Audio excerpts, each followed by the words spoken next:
इसी तरीके से हमारे पास कमांड होती है यूनेम। यूनेम की कमांड क्या करती है? यूनेम की कमांड हमारे ऑपरेटिंग सिस्टम का नेम हमें रिटर्न करती है। इसी तरीके से हमारे पास यूनेम डैश ए की कमांड है। ये यूनेम डैश ए की कमांड क्या करती है? ये हमें डिस्प्ले करती है मशीन की इंफॉर्मेशन, प्रोसेसर आर्किटेक्चर और ऑपरेटिंग सिस्टम की डिटेल। ये देखें, Linux operating system name, processor architecture and then operating system detail. कि आपके पास operating system x 86 64 bit, then time, तमाम चीज़ें हमें यूनेम डैश ए डिस्प्ले करती है। ये तमाम चीज़ें हमें यूनेम डैश ए की कमांड डिस्प्ले करती है। इसी तरीके से हमारे पास मज़ीद कमांड्स हैं, जैसे कि lscpu। ये lscpu की कमांड क्या करती है? lscpu की कमांड हमारे पास रिटर्न करती है इंफॉर्मेशन सिस्टम के बारे में, कि सिस्टम में सीपीयू की स्पीड क्या है और क्या सीपीयू के नंबर हैं। जैसे कि ये देखें, CPU family, model, model name, stepping, CPU maximum, minimum, virtualization, तमाम चीज़ें हमें सिस्टम से रिलेटेड lscpu की कमांड रिटर्न करती है। इसी तरीके से हमारे पास मज़ीद कमांड्स हैं, जैसे कि df। ये df की कमांड क्या करती है? ये कमांड हमें डिस्क स्पेस बताती है, जो स्पेसेस हमारे पास माउंटेड हुए हुए होते हैं डिवाइसेस से। मिसाल के तौर पर df डैश h, ये डैश h का जो फ्लैग है ये हमें ह्यूमन रीडेबल आउटपुट करता है। ह्यूमन रीडेबल, ये डैश h का जो फ्लैग है ये हमें ह्यूमन रीडेबल आउटपुट डिस्प्ले करता है। जैसे कि df मैंने आपको बताया, ये हमें डिस्क स्पेस बताता है कि कौन सी डिवाइस ने कितना डिस्क स्पेस कंसीडर किया हुआ है या एक्वायर किया हुआ है। जैसे कि यूडेफ का साइज़ ये है, यूज्ड इतने परसेंट है, अवेलेबल इतना है, use percentage and mounted device this one. इसी तरीके से तमाम माउंटेड डिवाइस के स्पेसेस हमें df की कमांड से शो होते हैं। और डैश h, जैसे मैंने आपको बताया, डैश h हमारे पास ह्यूमन रीडेबल आउटपुट रिटर्न करता है। इसी तरीके से हमारे पास मज़ीद कमांड्स हैं, जैसे कि du। ये du क्या करती है? du की कमांड डिस्प्ले करती है स्पेसिफाइड डायरेक्टरी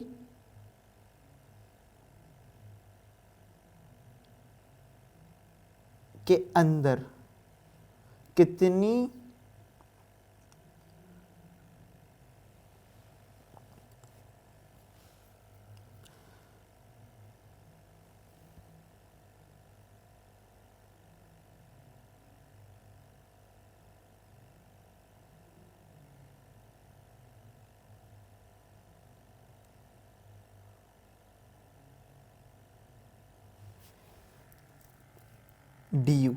du की कमांड क्या करती है? du की कमांड हमारे पास बताती है कि इस वक्त डायरेक्टरी में कितनी फाइल्स हैं और हर फाइल कितना डेटा एक्वायर कर रही है। du और आगे हम पाथ दे देते हैं, जहां पर हमें चेक करना है कि इसमें इतनी फाइल्स हैं और इतनी फाइल्स इतना डेटा या इतना स्पेस एक्वायर कर रही हैं। तो वही हम उसी तरीके से रूट से होते हुए अपने क्लाउड नेटिव के प्रोजेक्ट में या क्लाउड नेटिव 2 में एंड देन CLI में चेक करते हैं। तो इस वक्त हमारे पास जो स्पेस एक्वायर होया हुआ है वो इतना है, और इस वक्त इस डायरेक्टरी के अंदर हम खड़े हुए हैं। इसी तरीके से हमारे पास सेम चीज़ du-s एंड देन पाथ, ये क्या करती है ये अभी मैं आपको बताता हूँ।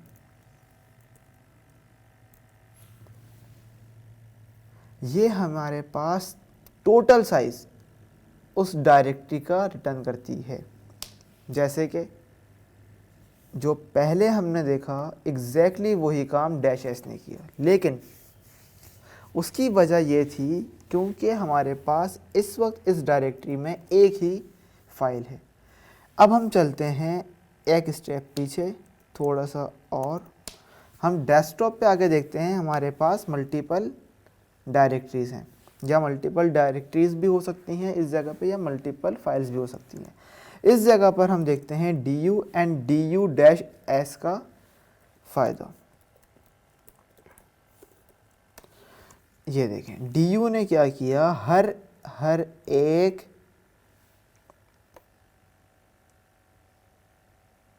डायरेक्टरी का हमें साइज बता दिया, और du-s क्या करेगा, du-s इसी जगह पर हमारे पास रिटर्न कर देगा कंप्लीट साइज या टोटल फाइल साइज। अब हम करते हैं इंटर। अब आप ये देखें, ये हमारे पास टोटल फाइल साइज आ गया, जो कि हमारे पास इस वक्त यहाँ आया था, ना कि एक एक फाइल का भी du-s ने साइज रिटर्न किया। तो du-s हमने देखा कि -s का जो फ्लैग है वो हमें टोटल फाइल साइज उस स्पेसिफाइड डायरेक्टरी में जो इस्तेमाल हो रहा है वो रिटर्न कर देता है। इसी तरीके से हमारे पास मज़ीद कमांड्स हैं, जैसे कि डेट की कमांड से हमारे पास रिटर्न होती है डेट। इसी तरीके से हमारे पास कमांड है cal हमारे पास कैलेंडर रिटर्न करता है, कुछ इस तरीके से।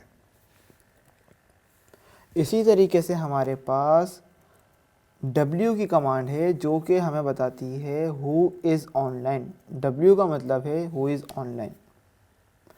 तो यहाँ पर हमें दिखाई दे रहा है यूज़र दानियल इस वक्त ऑनलाइन है या लॉगिन है।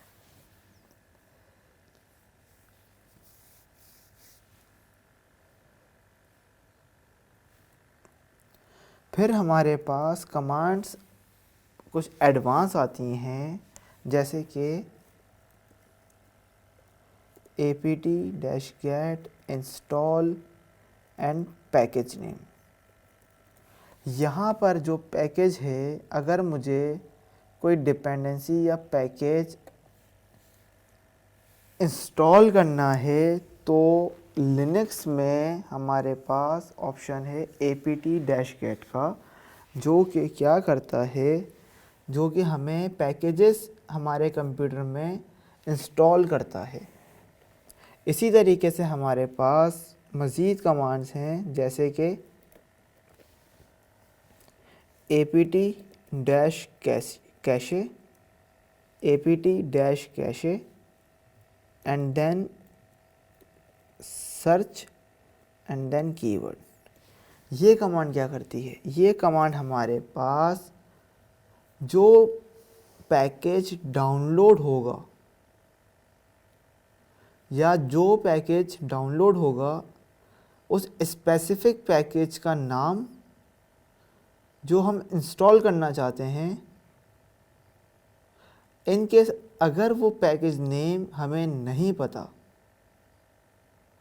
तो हम इस कमांड के थ्रू सर्च कर सकते हैं। सर्च कर सकते हैं इस कमांड के थ्रू apt-cache सर्च और कीवर्ड। हम यहाँ पे अपना कीवर्ड देंगे जो हमें सर्च के लिए इस्तेमाल करना है। इसी तरीके से हमारे पास मज़ीद कमांड्स हैं, जैसे कि इन्फो की कमांड हमें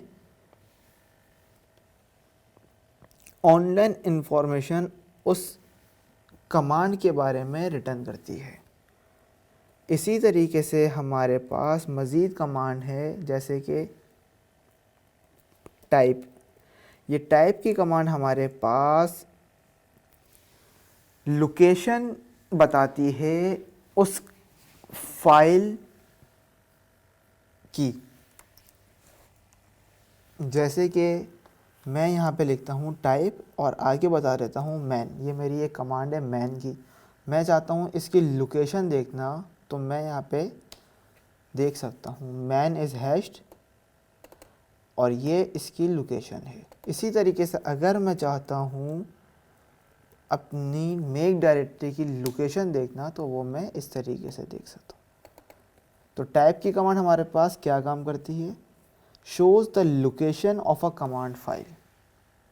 लोकेशन शो करती है उस कमांड फाइल की। इसी तरीके से हमारे पास अगर मैंने देखना है कि मेरे पास इस वक्त कोई बैकग्राउंड सर्विस चल रही है, तो बैकग्राउंड सर्विस देखने के लिए मेरे पास कमांड है bg,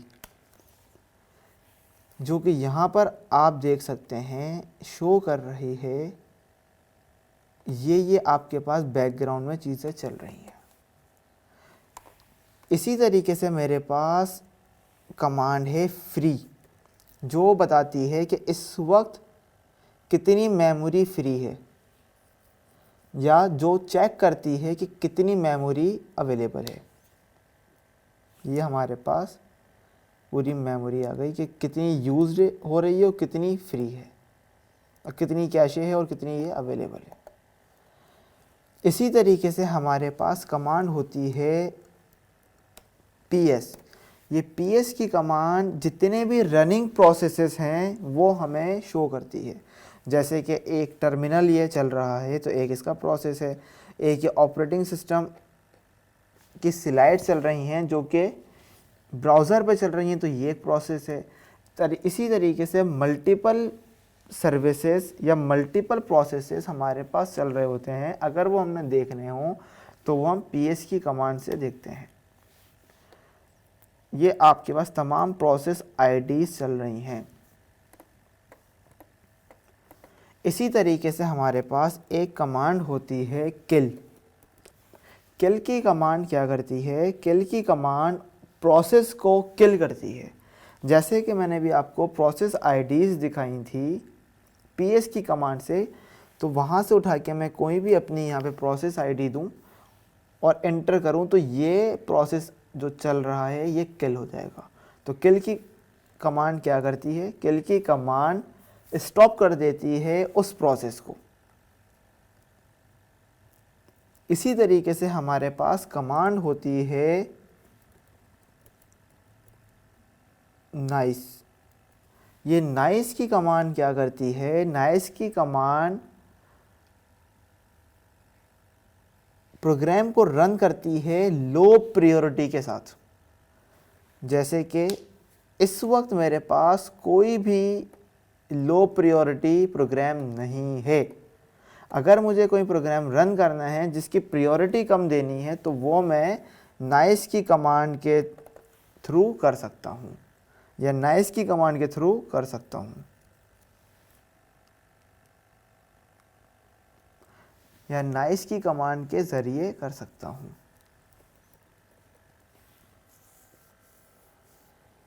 इसी तरीके से अगर मैंने देखना है अपनी CPU और मेमोरी की यूटिलाइजेशन, कि कौन सा प्रोसेस कितनी मेमोरी और CPU यूटिलाइज कर रहा है, तो वो हमारे पास कमांड होती है टॉप। टॉप की कमांड से जितने भी प्रोसेस चल रहे हैं और वो कितनी मेमोरी और CPU को यूटिलाइज कर रहे हैं, ये हमें बताती है। ये देखें, PID यूज़र, ये तमाम चीज़ें हमें प्रोसेस जितने भी रन हो रहे हैं उनकी CPU एंड मेमोरी यूटिलाइजेशन बताती है। इसी तरीके से हमारे पास कमांड होती है su-। ये su का क्या मतलब है? su का मतलब है switch to root in the shell. अगर मैं अपने रूट यूज़र से लॉगिन नहीं हूँ तो मुझे su- रूट पर ले जाएगा। अब मैं यहाँ एंटर करता हूँ तो ये मुझसे मांगेगा पासवर्ड। मैं पासवर्ड एंटर करूँगा तो मैं एडमिनिस्ट्रेटर या सुपर यूज़र के मोड में आ जाऊँगा।